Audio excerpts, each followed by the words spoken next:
So on the music, you'd better take somebody in here. They could record a song and just put it out there. That's the idea. So, I mean, my passion is like students and helping them grow and teaching them music.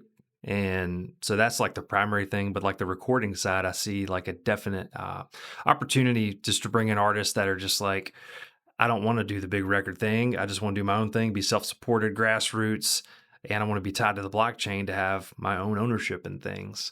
You're listening to the Good for Business podcast, where we feature interviews, tips, and tricks from owners, operators, and innovators throughout Mississippi and around the world. And now, your host, Colin Krieger.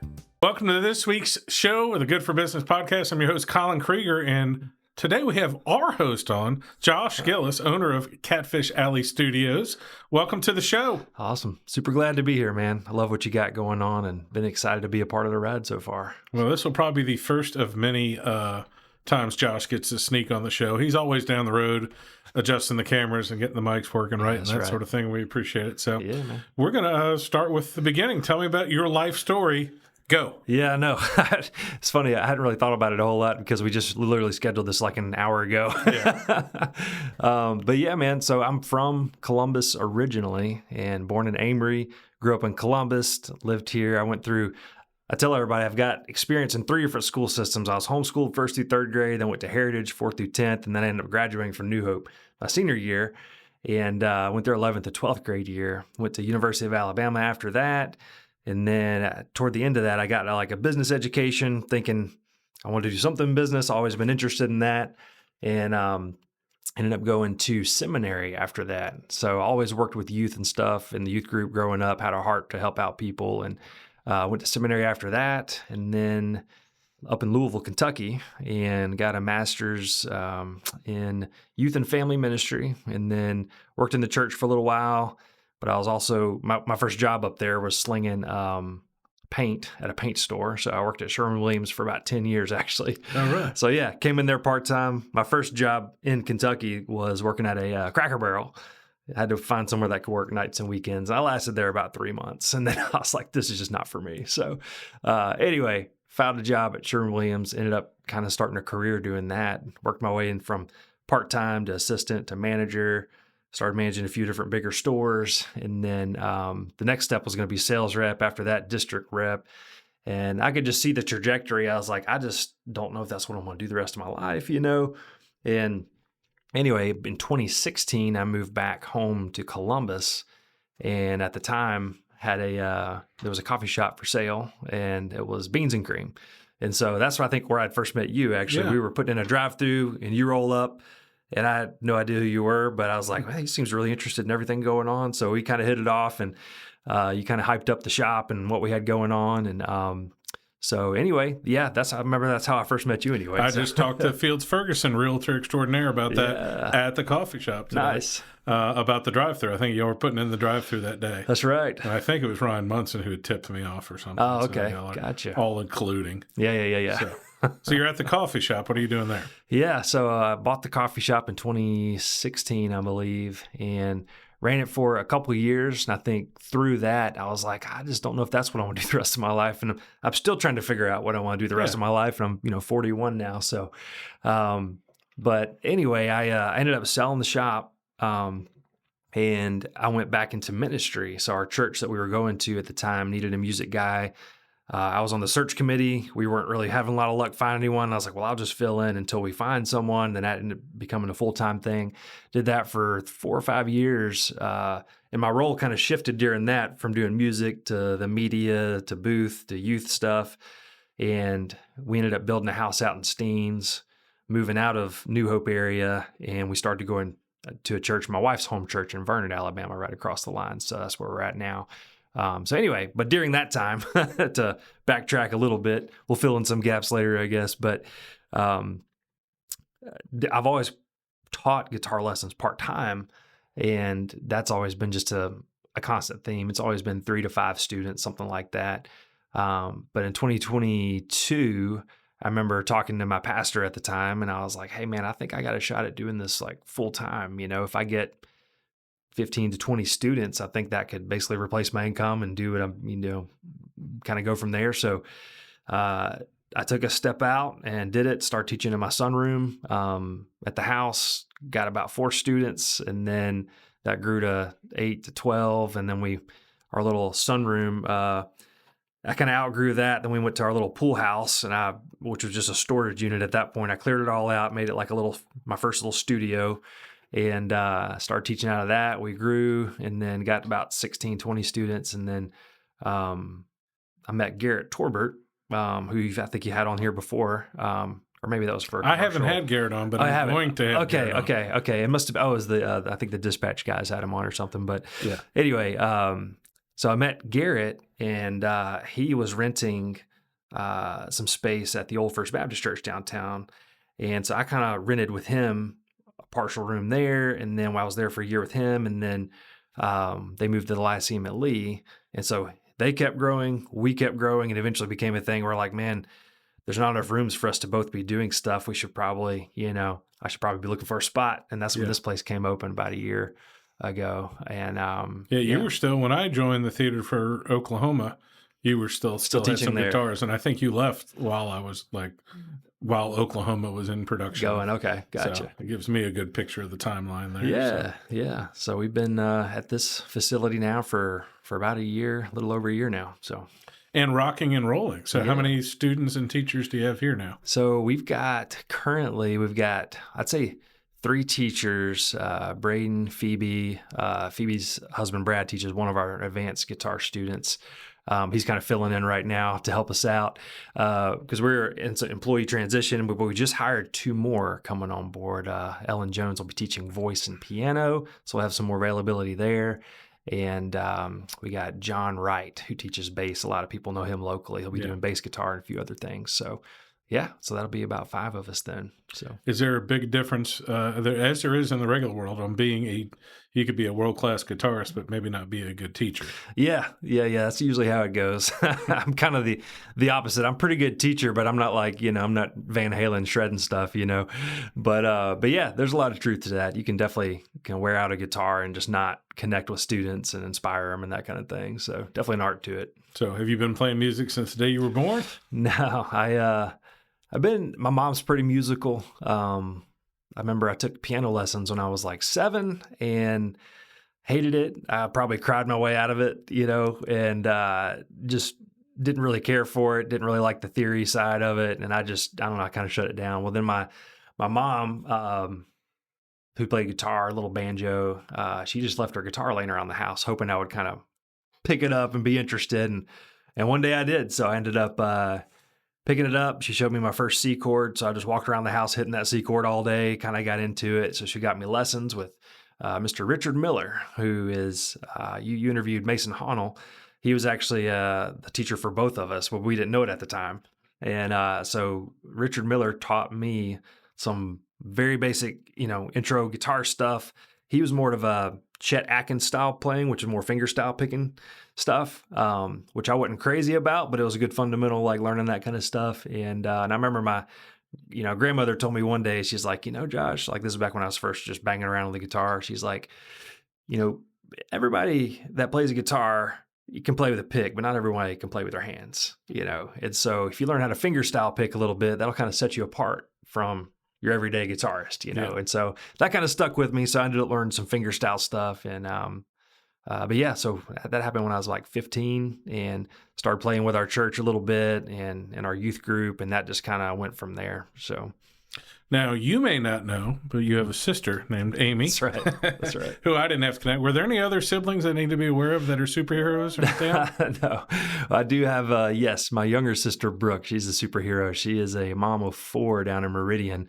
Her husband's a pastor down there, Caleb, and just awesome family. And she's definitely a superhero there. She's an incredible mom and working at the church down there in youth ministry and got some incredible kids. So okay. Well, I'm referencing the joke there that when I started the podcast with Josh, the main reason I told him, I said, I don't want to be Joe Rogan, but I'm fascinated about our community that I'll know 2 people for 10 years and not know their brother and sister. Right. And then on my 5th episode, I called him. I'm like, hey, I'm going to get Amy Bogue here. And he's like, yeah, it's my sister. I'm like, okay. Yeah. Threw my papers up in the air. And Amy's incredible. I just saw she opened a gym for her employees. Which I just saw that too. Pretty awesome. considering most people don't even have a bathroom for their employees. So you took over the building here. We're downtown on Catfish Alley, which is 3rd Avenue South and College Street, right? 4th. Fourth, Yeah, College Street. 4th Street South. Close enough. Close enough, yeah. So tell me what kind of shape was the building in when you got it? Because it's state of the art now. It definitely needed some work. I remember walking in here with Robert Moore, who he's with Style Entertainment. Him and Amy run that. They do wedding music and things like that. And he was like, bro, this place is in rough shape. And so we walked in. I mean, there was like a cattle gate in one of the rooms, like which I ended up giving to him. He actually could put it to use. They got a little farm out there. But anyway, it was just, the good thing is, by the way, like it was a little run down, but it was a music studio or a recording studio before. So structurally, everything was like really sound. Like Robert Staggers was the engineer guy who built this place back in the day with him and Ed back in the early 2000s, I think, or mid 2000s. But anyway, they, so like the floor, a little elevated, got some padding underneath. The walls are thick. It's got acoustic panelings above the tiles. All the rooms, by the way, if you ever look around and notice, there's always one wall that's a little wonky on purpose. That way the sound just doesn't ping back and forth and have that echoey sound. So he thought through all that stuff. All the windows have a little tilt down to them so the sound doesn't bounce in your face. And a lot of thought that went into it. So we got really lucky in that sense where, this whole place was for recording, and they probably did 90% recording, 10% lessons, maybe, or 80-20. We're kind of the opposite. We do pretty much like 90% music lessons, 10% podcasting and recording and things like that. And of course, all the recording stuff that we do, we really sub out to Braden Sansing, who is the audio engineer extraordinaire. So. Yeah, incredible. And what was most impressive to me, not just since I've been here 3 months or whatever, but last month we had a day where you had all 3 podcasts going like at the same time. Yeah. And of course, visitors were coming back and forth and walking. And I've spoken to nobody noticed, one of the other podcasters. Like nobody noticed. There was no sound. Yeah. I've had people, until they open the door to our studio, you don't hear a peep, that's a blessing for what you're doing. I know when you started, was podcast was part of your plan, or was it mainly recording and lessons? It was really just lessons and recording. The podcast thing just kind of came out of nowhere. We were like, we've got an extra room. It's not really built for that, but I think we could put it to use and utilize it. Maybe you'll interview David Martin at some point. I know he's in your BNI group, right? He was. He's taking care of family now. Okay. And he's pretty busy because he's awesome. Busy guy. But he runs a clean operation. Yes, he does. He does pressure washing and roof washing. That's he's right. Incredible. Great guy. Go definitely holler at him. Yeah. But yeah, he back when I was at the church, I remember he stopped by and we were hanging out. So we used to work together at the same church briefly. And he was just checking out what I had going on, and he mentioned something about a podcast starting his own, or maybe something for other people. And so really shout out to David, because that kind of put the seed in there. And I never really thought I would do anything really would happen, but I was like, well, if we got a room for it, might as well give it a shot. And so, that's kind of that's where the idea kind of initially kind of came from. Yeah. And I became aware of it because of the Dispatch podcast. Right. And like I have a lot of friends who've thought about doing a podcast or whatever. And I think a lot of people, it's not really procrastination. And we've talked about it before. I think the quotes from Dorothea Brand, who was a personal growth person in the 1940s and 50s. Don't let perfect be the enemy of the good. Right. And there are a lot of people who have pretty good microphones and microphone stands just sitting in the corner of their office and the kind of camera they thought they needed. And they just didn't get to the point where it was perfect enough, so they just never did it. Right. And then I came and talked to you, and you're like, hey, I have a package, and it's this much money, and I do most of the work. If you need more work, it's a little more, but it's just kind of you come in, and I can do it all for you, or you can do it all. And that option hooked me, because what I was afraid of was I have to sit down and edit it, and I have to do this, and I have to do this. And I'm a fairly busy guy. I like to say busy is not a badge of honor, but I don't have 2 hours to go sit there and edit the stuff, and just have it ready made for you. And especially at a reasonably affordable price, where this is the same conversation we might have at lunch, because I ask a lot of questions. Right. And this is, it's a good thing. It's been phenomenal for me. And as we're going to talk about the world changing into an AI world and all this stuff, it's good to have some content out there. Yeah. It will not be that hard for me to create an AI Colin Krieger who soon. can speak on my behalf. That's right. So talk a little bit about that, because I know you're moving to becoming, I give you credit for already being one, a Web 3.0 studio. What does that mean? Yeah, I love how you mentioned it earlier on in one of your previous podcasts, because I'm like, dude, we're not there yet, but it's good that you're putting the pressure on. So yeah, that, we both have a mutual kind of a business hero of Gary Vaynerchuk, and all this kind of started with there back in for me, it was 2021. When I first heard about NFTs, I didn't know what in the world that was. And I just remember Gary Vaynerchuk talking about it, how he has this project coming out called VFriends and something about NFTs and crypto. And I was like, well, I don't know. Like, I like his business advice. He seems like a great dude.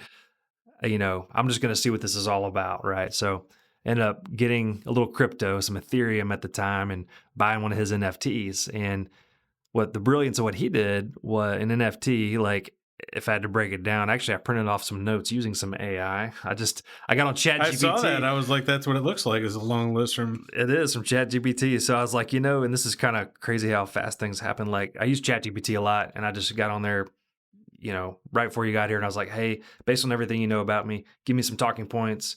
And if we talk about AI, give me some definitions that are easy to understand, So here they are. So, blockchain. What did I just say? NFT. Yeah. So NFT stands for non-fungible token. And what this says, it's a digital collectible that proves you own something, like a baseball card online, is the easiest way to think about it. And back then I was like, all right, so you're selling a digital picture of something. Why can't I just take a picture and own that image? Well, the difference is it's tied to the blockchain. And if you're familiar with the blockchain, it's basically the definition there. I'll get my little sheet here. A digital notebook that everyone can see, but no one can erase. So it keeps track of everything that happens, right? So if you tie this picture or contract or whatever to the blockchain, it proves that it is what it says it is. No one can get in there and change it because it's cryptography. It's on, you can't hack it, essentially.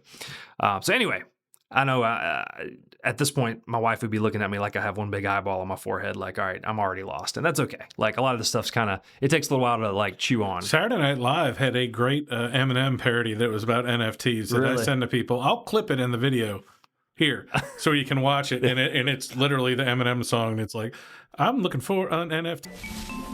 Now what the hell's an NFT? Apparently cryptocurrency. Everyone's making so much money. Can you please explain what's an NFT? And then they just go through and it really explains it pretty well. It's perfect. And NFTs have probably been the thing that have taken the biggest hit from crypto and AI is all that. It's an easy example to be dismissive and be like, oh, we got a picture of a monkey, blah, blah, blah. But people, what's behind it, the blockchain, and I'm good at these conversations until you ask me a question back. So I have, I'm one layer deep. But you're on it right now. So the blockchain can keep track of all the transaction stuff. And the blockchain is going to be very important for, I was just talking to Fields Ferguson about this, we're a year or so away from the AI videos being overwhelming, and we won't be able to tell the difference, at which a certain point, a lot of people are going to need to do stuff in real life again, like talk to people and just to find out, because there'll be a fake version of me within 2 years that's really, really good. And then other people can manipulate it. And if that stuff's on the blockchain, that's going to be the main way we'll be able to tell like a newscast is real. Like, every media outlet, every person, essentially social media outlets, are going to have to get on the blockchain and get locked so you can tell. The problem with it is that plays on my phone. Then I do a screen record and post it on Facebook. Then it won't be on the blockchain. It'll just be a screenshot of that. So, there's a theory that there'll be just apathy that'll come about because you won't be able to tell what's real and what's fake. That's right. So people might gravitate towards real life again. But I do think that the NFT part will come about even more, because you'll be like, hey, I have proof that this is the real copy of the movie with Brad Pitt and that's right, that sort of thing. So that part of it fascinates me. How does that tie into the studio? Yeah, you pretty much nailed it. Like, I think that's where things are going to. And I think Gary talks pretty deep about this kind of stuff too, where, and not that distant a future, the internet will be more of just like a entertainment. Nothing's necessarily real or original, unless it's tied to the blockchain or something like that. So it's going to be interesting to see where all that goes. Well, I got interested in how that relates to music studios because of that. I was like, well, I've heard of people putting their music on the blockchain and proving their ownership, and they can actually sell it directly to fans without a middleman of a distributor, a company paying you fractions of a penny for every song you put out, that kind of thing. You just sell directly to fans. And then since they buy it on the blockchain, you can even set it up to where they get residuals or royalties for every time they sell it to someone else, essentially. And so you can kind of self-fund these projects where used to, I don't know, Sony or whoever, like your Atlantic Records or whoever you sign with, would give you a lot of upfront money, say like $250,000 to make an album, to do whatever. You just burn through the cash however you want, but you got to pay all that back, right? And then after that, you only get a fraction of what's, distributed after that. Where this is kind of like, there was I can't remember his name now. There's a rapper out of Canada that sold 1 million copies of a song for $1 each. So 1 million fans within minutes. He made $1 million, right?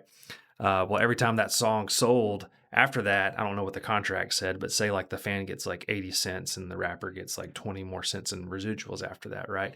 So there's things called smart contracts that execute these things. And back to like the real estate stuff, like if I was going to sell a piece of property, and I need what are they called? Quick deeds, I guess. Like you have to have a notary to sign it. Like you won't really need that on the blockchain because you're already proving ownership. It's tied to something digital that can't be hacked. It is what it is. They're already using it in Europe for title work on property. Exactly. So now it's going to be a click of a button. You don't need real estate agents or that kind of. You'll still need them. But those are title people, so those aren't the real estate agents. So sorry, all my friends. That's right. Who do that work. Yeah, but it'll take longer than people think. That's right. Some of the stuff will be the priority of how quickly that moves. But I love the part on there because Patreon's a good example that when I talk to people about where if a musician would focus on the 10 to 15% of the people who are loyal to him, which is live and concert people, somebody like Mason could tell me like, dude, I need $8 for my album. Don't listen on Spotify. Most people, not all 100% of the people like him will do it. Mason Hunnell, we're talking about. Right. The Mississippi Mason, would do that just to support him. That's right. Like if Braden had something like that, I'd be like, dude, I'll buy your song for $1. Yeah, exactly. And those 10 to 15% of the people would be enough to make a living for a musician if they controlled the whole thing. And that's where like Patreon, which basically was the theory when it started, was like, I like you, I'll give you some money. That's right, man. Like I need to find something like that where I have a channel where I'm like, you just give me a little money. Yeah, that's what they say. You just need 1,000 true fans. Yeah, and that's what Gary Vee is talking about with the Stan thing going on now. Is like you don't think you like somebody with me with a real hyper local stuff like that. I'm like, well, can you convince 500 people to give you $6 a month, and you're doing pretty good. That's right. What are they gonna get? And that's right. A year ago, that didn't make too much sense, but to me now, with the AI stuff coming up, then the only thing AI can't fake is, hey, I saw a bulldozer today. By the way, they're finally building the Beef O'Brady's. You know what I mean? And like AI in a big city will get a hold of that and be okay, but in a small town, that stuff's charming but interesting. So on the music, you'd better take somebody in here. They could record a song and just put it out there. That's the idea. So my passion is like students and helping them grow and teaching them music. And so that's like the primary thing. But like the recording side, I see like a definite opportunity just to bring in artists that are just like, I don't want to do the big record thing. I just want to do my own thing, be self-supported, grassroots. And I want to be tied to the blockchain to have my own ownership in things. And so that's why we called it a Web3 studio. It's like, all right, and just to briefly talk about Web 1, Web 2, and Web 3, the difference. Like Web 1 was basically like read only, like one direction. Here's the information. As a user, I consume it, right? Web 2 is more social, where you have things coming from both sides. You have someone that's contributing that you're consuming, but also you're providing content and they're consuming also, but they still own it, right? So like Facebook. If Facebook shut down today, we lose a lot of stuff because we don't own it. That's why they say in marketing, email is the bread and butter. Like you want email addresses because if Facebook will go away, at least you'll have email. Web3 is I provide the content, you consume it, but I own it, and vice versa. You own your own thing. So I can consume content that you own, you can own content that I own. And it's more decentralized, meaning like Facebook doesn't own my content, I do, right? And that's why this Stan store that Gary's talking about is such a big deal, because you're going to be able to own your information, your contacts, your community in real life as things get more crazy with AI and, people are already getting married to AI bots and stuff. Oh, I can. That, yeah. I think he had crazy. said in the next 20 years, and a reporter scoffed at him, and it's already happened. It's already happened, man. And I totally agree. Within 1 to 2 years, it'll be, this conversation that people are seeing right now could be totally digital, not even happening between us, but it'll look exactly like, and we won't be able to distinguish. So why this stuff's really important to talk about. And well, that goes on. I talk about it with events all the time. That and 20 years ago, if I was trying to talk to people about events or even promote a restaurant, like you had to go in magazines, newspaper, TV, radio, all this sort of stuff. And then there was a beautiful time in 2019 when every single person was on Facebook and every event was on Facebook. That's right. And that was 6 long years ago. And now it's segmented all over again. Well, we're probably 2 years away from it being, it may not be on ChatGPT or on AI, but on your own. Like, you'd be able to find out every single event. Right now, if you Google everything in Columbus, Mississippi, you won't find it. That's right. Because Google itself is prejudiced to certain different That's right. outlets and other things like that, whereas AI won't care. So if anybody posts it anywhere, but it's shocking. I, again, just had a conversation with Field Ferguson about this, but like until 6 months ago, Instagram's video stuff wasn't searchable. So like you were posting stuff on Instagram and nobody could look up around, and like I haven't met a person yet who was like, just assumed it was the whole time. And it just wasn't, because one setting on Instagram's a website. I do remind people, Right. I like to say email is a social media device, and they're like, no, it didn't. I'm like, Facebook's a website, Gmail's a website. Like, this is a single page website. That's right. You have a sub page on it. Like, that's it. It's just a website you get to use for free. And that's what I think of all that, where like, if you're going to want to find out about Colin, it's probably going to be in one place. Right. Like, you can go to Linktree now, but like, I know Facebook and Instagram and TikTok are just scrambling to figure out what it's going to be. Yeah. And it's coming. It is. It's gonna be really fascinating. And on the flip side, you do have to do the stuff in real life.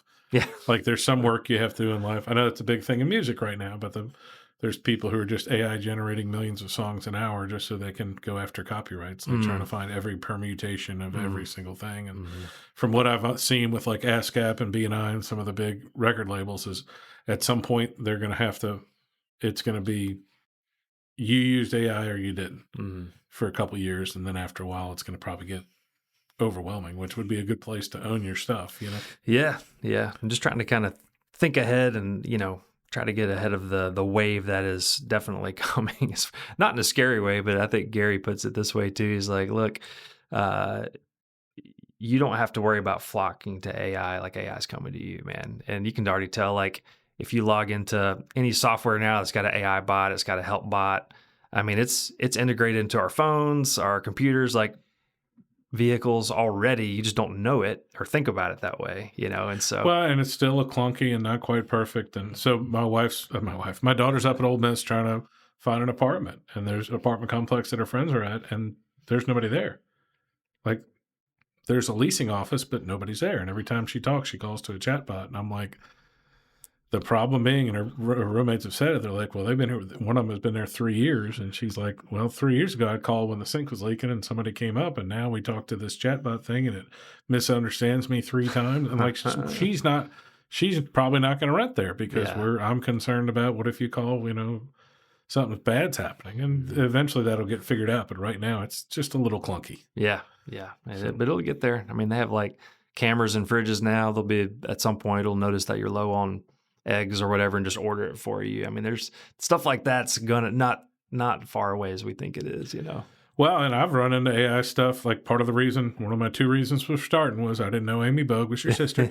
And number 2 wasn't I want to be Joe Rogan, was like, I want stuff that's discoverable online. Right. Because more people have been calling me because they're looking on AI. And right now on ChatGPT is a meritocracy, meaning like it's fair because there's not a lot of ads on it. Right. Now, the last 3 months, they've signed a deal with Zillow, and they've signed a deal with that. So it's ChatGPT is starting to get a little, I say molested or more centralized. Yeah. Yeah. But the problem is, I think they jumped. What's the line in the Social Network? Like, million's not cool. You know what's cool? A billion. And I think the industry is thinking ChatGPT has jumped the gun on this really ads because in 2 years from now, ChatGPT might be nothing. That's right. Very easily could be just me this concept of we don't need, the AI doesn't need your money. The only thing I'm worried about AI is obviously the electricity, and then like micro drones. Because like if I'm a robot and I'm a wonderful, smart AI overlord who knows better than all of us, and we worship you, don't attack me with micro drones. That's all I'm because that would be a logical solution to get rid of that's everybody. Right. Is that's just right. Throw some drones at us. So please don't do that. Wonderful Terminator Salvation era robot stuff. That's right. Very well timed, by the way. Last year in August was like the Terminator like day or whatever. So did not know that. Yeah, they're coming for us all. It's gonna be great. But like I said, I'm hedging my bet on AI and real life sort of stuff. So how many podcasts do you have going on here? Because I've seen more people stop by for like one-off. You've pointed like I'm gonna do one video or. So I think we've got 4 weekly consistent ones, or that are scheduled for a week, but some, different ones, stack them, that kind of thing. And we've had some drop-ins for just miscellaneous stuff, whether it's, I want to redo my phone system on my business for answering calls and automated stuff, or we've had audio books being recorded here, some commercials, stuff like that. So some one-off things too, but right now we got 4. Now my goal is to get to 5 this year. So we're just one away from being I think we'll get it. And yeah. I come in here like a maniac and do 4. I think we've done 5 one it time. works out great, though. In one day. Right. My plan was like, I'll come every week and it'll be part of my day. And after I get on CBI, and now I'm like, let's just get in. Knock them out. And it's once you're in here, once you're started, you're lost in conversation. That's it, man. And the consistency is the key. I mean, I forgot what the stats are, but when I first looked into it, it was like not a whole lot get past the 7 to 10 episodes before they run out of steam, ideas, guests to interview, that kind of thing.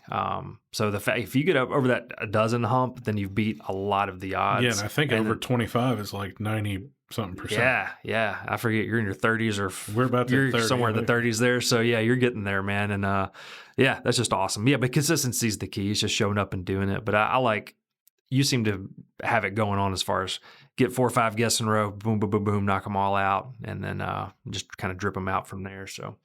Yeah, and that was part of what I realized was like, we're not going to be interviewing on too much of timeliness or something like that. And again, y'all have the quality that's competitive. Like we're always playing with the lights and figuring out that sort of stuff or what we want it to look like. And we're shooting again, just like my thing. So it's the Dispatch for a relatively small market. Right. So you're we've got 60% of our people are listening to the whole show, which is incredibly high for a podcast. Like they don't count Joe Rogan or Huberman because they're 3-hour shows, but like shows under an hour, usually it's like 20% of the people listen to the whole show and the rest listen like 10 or 11 minutes. So. Right. And we're not really trying to monetize it because it's under the general theory of like, man, I'm just trying to shine a light on some of my friends. And I've got over 100 people on my list. So like when I stumbled and didn't plan well, I had like the last 2 days, I was like, somebody couldn't do it. And I'm like, all right. Boop. Luckily you were on that list too. And there you go. Got a couple other people coming in today. So what do people need to know if they want to come here and record, or they want to learn? Like I got to learn, it was from Isabella at the Golden Triangle Theater, but if I want to learn to play a little piano or learn to sing. Yeah. So like I said, primarily music lessons. So music lessons, recording, song recording, and podcasting. Those are the 3 things I ended up putting it on our door out there because I was like, all right, these are the things we're really going to focus on. So if you're interested in music lessons, the good thing is, especially if you got kids elementary age, 5 to 10 years old, you're not really sure what they're good at or what they are even interested in at this point. We always offer a free lesson to anyone who wants to come in the door and just sit down. We got plenty of guitars hanging up around here, pianos, drum sets, all that kind of stuff. So primarily teach guitar, piano, drums, voice, violin, and ukulele. And I think I'm missing one more, bass guitar. And so those are the 7 primary things we teach. And maybe we'll get into harmonica one day or something. I don't know. But the kazoo. Yeah, the kazoo. So, but that's it. So free first lesson. We do 45-minute lessons each week. If we go month to month. And so kind of the pitch to the parents is, look, your kid may like it, and then 3 months later they may hate it. We don't know. So we do month to month lessons and I got 3 little girls, so I kind of know what that's like a little bit. And for song recording, like we got the space for that. We got a whole setup. Or if you're a band and you got a gig coming up and you need a nightly place to practice, we can open the doors and we have a whole practice room in there with the full drum set, amps, bass amps, keyboards, all that kind of stuff you need. And then, or you could, if you got a podcast or you want to record an audio book, things like that, we offer those kind of services too. So just catfishalley.com is the main one. And then on the personal one, the one that we've been talking about, the stand store idea. Yeah. If you it's not published yet, but maybe by the time this comes out, it will be. But I'm going to build my own little stand store and offer more information about stuff that we've talked about with AI, Web3 technology, stuff like that. Some freebies just for people to like learn more about it. And then I'm going to offer a paid community for other teachers like me that maybe stumble into it, because I kind of stumbled into this. I never went to school for music. I just kind of picked it up as I went. It's going to be joshgillis.com, and just my name, joshgillis.com. And so, yeah, those are the two places to find us. I have an eponymous website of colinkrieger.com, but nobody can spell my name, so I never give it out. Yeah, two things with that stand store. That it's going to be interesting, and you probably have the opportunity, and you can already kind of do it with some of the high-end AI stuff, which is a person to come in. I can theorize within a year, somebody could come in here and say, "Hey, I'd like you to create a AI bot of me on video." Yeah. And you film, 4 hours of video from different sides. You say a bunch of keywords, they get the tone of your voice, and then you could hand feed it and be like, "Oh, you can make the cool little videos that are like, that's right, hey, today in Columbus," or whatever. Yeah. And that's in my thought process. That's it. Number two, now that this podcast is coming out for sure right before the holidays, and I'm putting you on the spot, you may not be able to do this. If you've got a kid or a husband that has always dreamed of playing guitar, or you think they'd be interested in it, I'm sure Josh can work out a gift card type scenario deal. Because that's an easy gift to give. Because like if you want to force your kid, they're not going to do it. That's right. But if you're like, "Hey, I got you a guitar. Here's a guitar and some guitar lessons." That's right. So if you've got the 50-year-old theater student who wants to learn piano, like said host Colin Krieger here, that's something you could think about giving them for Catfish Alley Studios. Plus, y'all have a lot of cool merch. I appreciate They've it. got the best hats Thanks. in the business. There you go. Thank you. So that's a youthful hat there. I've got a cool trucker hat. They got stickers and all kind of other stuff. So Yeah. what else is on your list there? Well, we got 3 or 4 minutes left. Oh, yeah. I just ChatGPT. What is Catfish Alley Studio? Building toward this thing, collaborating local businesses. Entrepreneurial thread. I don't know. I could talk about some other stuff I've done in the past, but that was pretty much it. Just talking about Web3 and kind of where things are going and making the local impact. So, I mean, really, I've just learned a lot about, I've swapped businesses so much. When I was a kid in 4th grade, we were studying rocks and minerals. And so I come from a line of entrepreneurs. Yeah. So my dad and granddad are entrepreneurs. And I remember my dad saying, "Look, man, your great-grandmother's got these cool-looking rocks. What if you bought one, busted it up into little pieces, and then sold the little pieces to your classmates," right? So we did. And there's like this really cool opaque-looking rock. Got the hammer out, put our goggles on, busted it up, sold these little rocks, and it was called Josh's Rock Shop. In 4th grade, I made $40, and then I was like, "Dude, I'm rich." And so I went and bought a Game Boy. Back then, it was the Game Boy that didn't even have like a lighted screen or a colored screen, like the OG one. And I bought a little adapter that was like a magnet, or not a magnifying glass, and a little light so I could play at night. So that was my first purchase as making my first real money in 4th grade. Well, that's why I've said it on the podcast before. I said that's why kids, adults are always asking kids what they want to do when they grow up. It's because we're looking for ideas. Yeah. And I used to break up potato chip bags and resell them and resell candy in high school. I made serious money. I got in trouble a couple of times for it. But just selling that in the basement of the school and parsing it out. Yeah. Of course, all people have several careers of varying degrees of success. And, that's right. I think you're in the right spot, being positioned in not only a creative field, something that happens in real life that connects with people with the music and singing and stuff, but still hedging your bet on the AI stuff. Like, I'm trying to be just aware of it enough. I think the big difference between this and other stuff is that the adoption rate is unavoidable.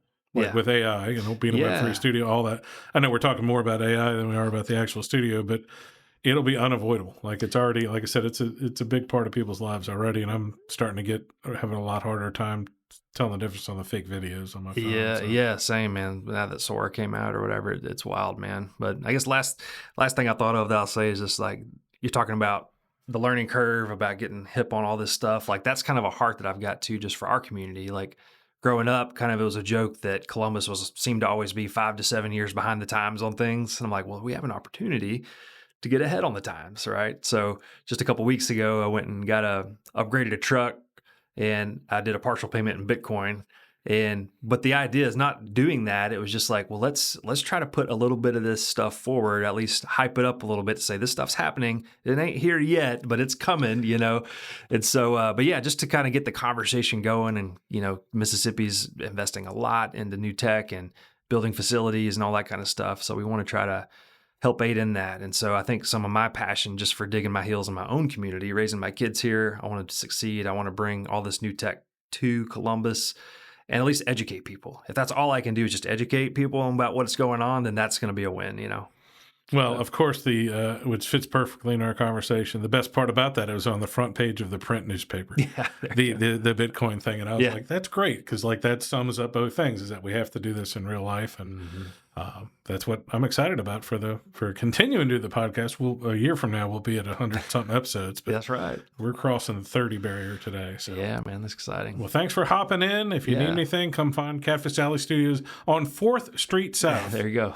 Behind everything, but it is in Catfish Alley. And go to joshgillis.com or Catfish Alley everywhere in the world. There you go. All right. Thanks, Colin. Thank you, man. Yeah. Hey, guys. Thanks for listening to the podcast. My name is Colin Krieger, and my day job is real estate. If you're looking to buy or sell, I'd love to talk to you. Or if you just want to sit and talk real estate in a no-pressure situation, I'd love to help you. I work with RE/MAX Partners in Starkville, Columbus, and West Point, Mississippi. I can help you find an agent anywhere in Mississippi or anywhere in the country. Just reach out to our office at 662-327-7705 or find me anywhere when you type in 662-329-SOLD.